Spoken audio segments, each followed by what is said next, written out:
हसरे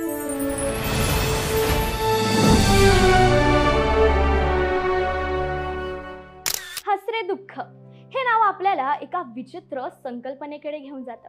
हास्य आणि दुःख या दोन अतुलनीय भावनांचा एकत्रित उल्लेख आपल्यासारख्या वाचकांच्या मनात अर्थातच एक प्रश्नचिन्ह निर्माण करतो. हसू जे जीवनाला फुलवते, आनंदाचं प्रतीक, आणि दुसरीकडे दुःख जीवनाच्या अंधारलेल्या कोपऱ्यात दडलेला वेदना आणि निराशा यांचाच एक पर्यायवाची शब्द.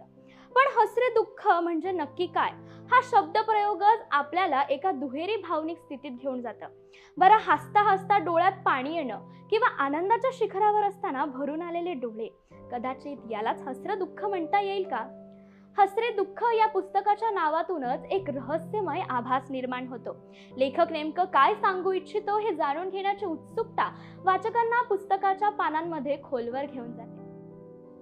नमस्कार, मी साक्षी पांचाळ आणि तुम्ही पाहताय न्यूज अनकटचा कलारंजन हा कार्यक्रम. मराठी साहित्याच्या सुंदर आणि समृद्ध इतिहासातल्या प्रत्येक पानावर कोरलेल्या कथा, काव्य, विचारांची ओळख, लेखक, पुस्तके आणि साहित्याच्या रंगमंचावरून ते तुमच्यापर्यंतचा प्रवास. आजच्या भागात आपण कथाकार, कादंबरीकार, अनुवादक आणि मनस्वी पत्रकार म्हणून प्रसिद्ध असलेले भालचंद्र दत्तात्रय खेर यांचंच हसरे दुःख या पुस्तकाबद्दल जाणून घेणार आहोत. आपण अनेकदा अशा परिस्थितीतून जातो जेव्हा आपण बाह्य जगाला तर हसू दाखवत असतो, पण अंतर्मन मात्र दुखावलेलं असतं. हसरे दुःख हे पुस्तक याच भावनांचा खोलवर शोध घेते.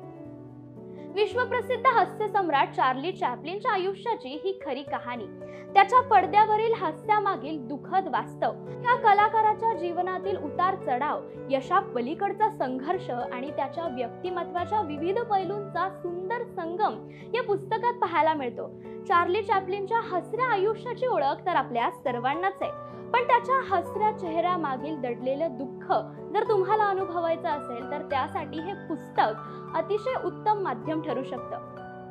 1993 ला राजहंस प्रकाशन द्वारा प्रकाशित या पुस्तकाला वाचकांनी आवडीने वाचलं.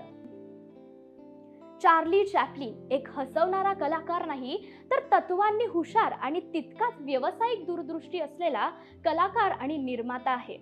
या पुस्तकातून त्याची विविध पैलूंची ओळख होते. तो निर्माता, दिग्दर्शक आणि संगीतकार होता. त्याने वयाच्या 88व्या वर्षापर्यंत अभिनय, दिग्दर्शन, संगीतकार अशा सर्वच भूमिका पार पाडल्या. चार्ली चॅप्लिनचा जन्म 19 एप्रिल 1889 रोजी ब्रिटनमध्ये झाला. चार्लीला बालपणातच अत्यंत गरिबी, आई वडिलांचं विभक्त होणं अशा अनेक गोष्टी अनुभवायला मिळाल्या, पण तरीही तो आपल्या अभिनयाने लोकांना हसवतच राहिला. त्याने त्याचं दुःख लपवण्याचा प्रयत्न केला. आपल्या दुःखावर व्यक्त होताना तो म्हणायचा, मला पावसात भिजायला आवडतं, कारण तेव्हा माझे अश्रू कोणी बघू शकत नाही. पुस्तकातील काही ओळीत चार्ली म्हणतो, माझं आयुष्यच नाट्यमय आहे, तेव्हा माझ्या आयुष्याचा प्रभाव माझ्या चित्रपटांवर पडणारच. त्यातील सारं वास्तव मी स्वतःच अनुभवल्यामुळे माझे चित्रपट जिवंत वाटतात. नकळत मी लोकांना जीवनातलं दुःख दाखवून देते.